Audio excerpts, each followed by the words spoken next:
Oke, hasilnya bisa kita lihat.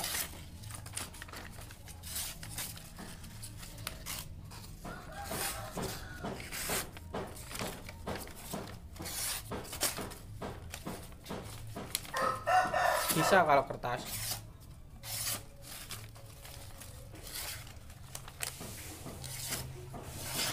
Yang menyebabkan ini agak sulit kenapa?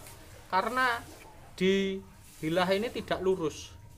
Jadi kalau tergores kertas melengkung-melengkung, tapi ketajamannya, sisa ketajaman ini kan bisa dilihat seperti ini. Ini kan lurus. Kalau ini tidak ada sisa di kertasnya, ini berarti cukup standar lah tajamannya. Oke. Jadi lihat, jadi punggungnya tidak terkena apapun.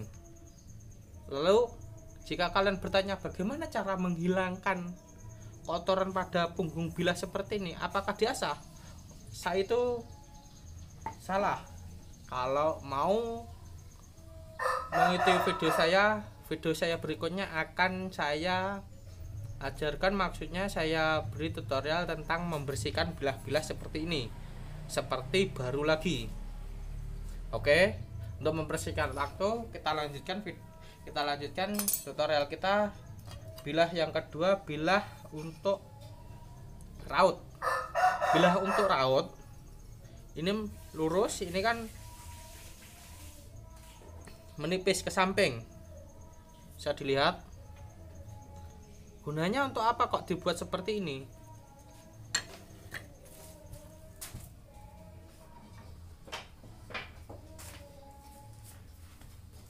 Gunanya seperti ini kan.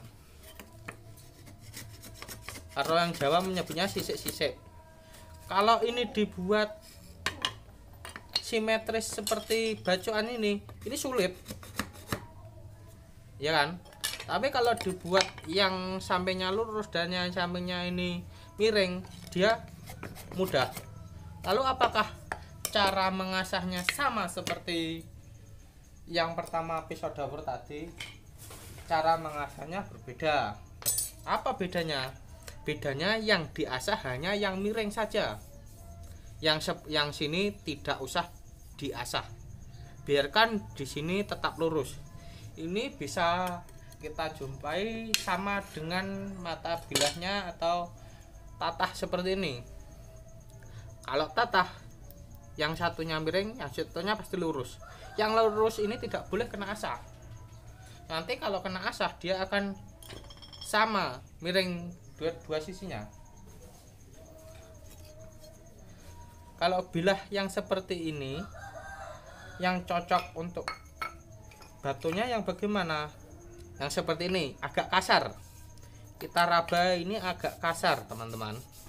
Bukan seperti yang batu alam ini cukup halus, sangat halus. Ini sangat, ya bukan dibilang kasar sih, dia lumayan kasar tapi dia tidak kasar sekali. Lalu mengasahnya, oke, mengasahnya tidak usah satu arah, langsung saja dua arah.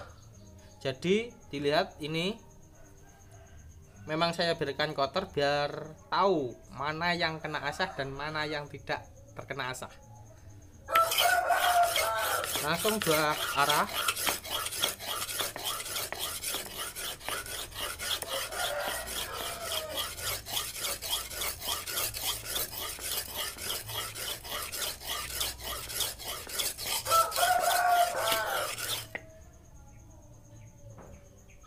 Nah, lalu kalau sudah seperti ini, kita raba di belakangnya. Di belakangnya pasti kita terasa ada gram-gramnya yang tersisa. Mungkin kalau di kamera tidak kelihatan. Tapi kalau kita raba atau kita lihat dengan mata seperti ini, dia pasti terlihat ada sisa-sisa besinya ini. Ini dihilangkan, tidak. Kalau ini dihilangkan, ini salah. Seperti ini saja sudah cukup. Nah, untuk menyetel, untuk meraut kan seperti ini. Nah, Kalau kita ingin merautnya hasilnya ini tebal, kotoran atau sisa bilah ini kita biarkan banyak. Kalau kurang banyak kita bisa mengasah lagi. Oke. Kalau terlalu banyak kita merautnya seperti ini, kita ingin yang hasilnya lebih halus dan merautnya hasilnya halus, kita gunakan yang baliknya seperti ini. Batunya kan dua sisi, yang satunya agak kasar, yang satunya halus. Nah, yang halus ini dikasih air, lalu kita gosokkan satu arah tapi pelan-pelan saja seperti ini.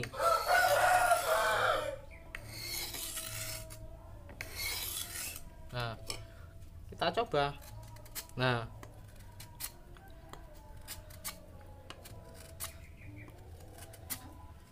oke, hasilnya lebih halus daripada yang sini yang kasar tadi, ya kan? Oke, semakin halus lagi ya kita semakin asah lagi.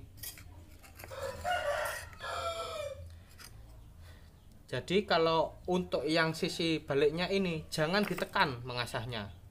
Nanti sisa-sisa besinya dia akan kembali balik seperti di sini. Kalau di sini kenapa? Dia akan apa ya istilahnya, licin karena tidak tersangkut di besi yang tersisa ini. Oke, kalau tidak percaya saya praktekkan.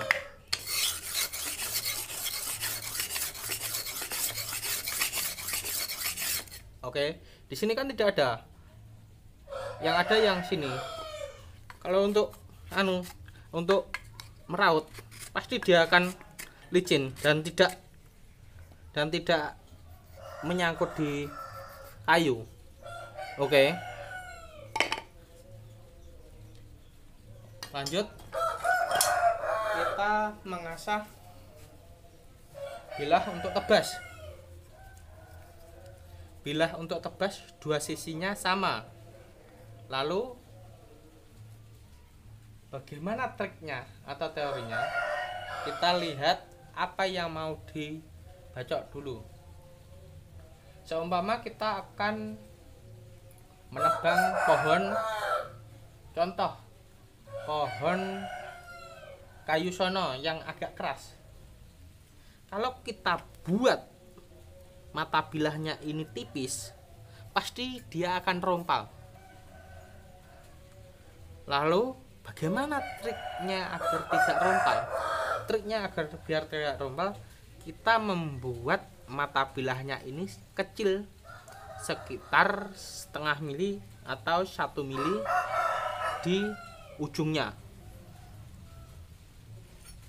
Saya kasih contoh. Kita membusukkan batu yang asalnya yang sangat kasar seperti ini. Nah, oke. Beda dengan batu yang saya gunakan. Nah, ini kan terlihat perbedaannya, terlihat kan? Ini sangat kasar dan ini kasarnya sedang. Oke. Ini gunanya untuk menghasilkan bilah yang tipis di mata ujungnya saja, mengikisnya cepat.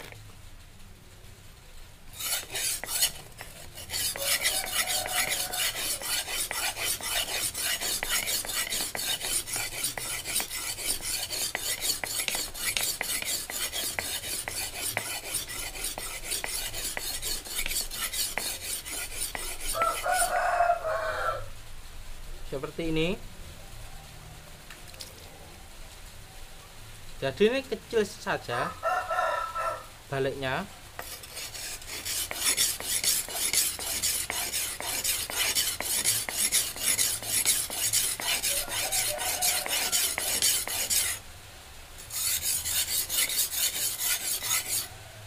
Oke.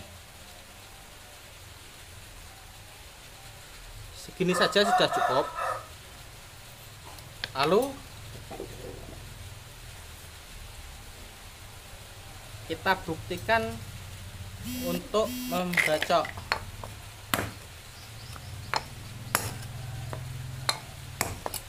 Nah, ini tidak apa-apa. Untuk membacok kayu besar pun juga tidak apa-apa. Tidak usah saya praktikkan untuk membacok kayu yang besar. Kita memakan waktunya lama nanti videonya. Oke. Bagi teman-teman yang pemula belum bisa mengasah pisau, jadi intinya sebelum kita mengasah, kita harus tahu bilahnya itu fungsinya untuk apa.